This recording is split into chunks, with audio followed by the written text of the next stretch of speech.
Welcome back to CarMaster the news regarding Mazda Australia, and its iconic CX-5 model replacement has stirred both anticipation and speculation among consumers and enthusiasts alike.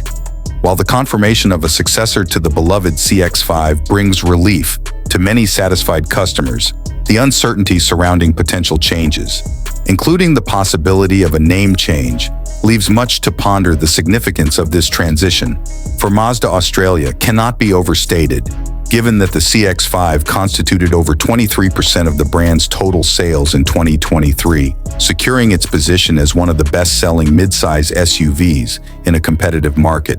However, amidst Mazda's global strategic shift towards a semi-premium philosophy, characterized by the introduction of new, large product family models, the fate of the CX-5 remains uncertain.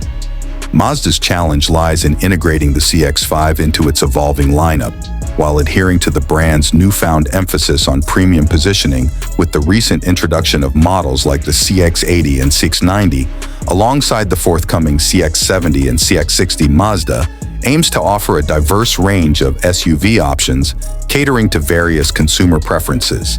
Speculation regarding the CX-5's future intensified with the arrival of the CX-60, a two-row mid-size SUV that overlaps with the CX-5 in the current lineup. Despite rumors suggesting the CX-5's discontinuation, Mazda has unequivocally stated its commitment to replacing the model, albeit without divulging specific details. Central to discussions about the next generation CX-5 is its size and design given the dimensional disparity. Thanks for watching.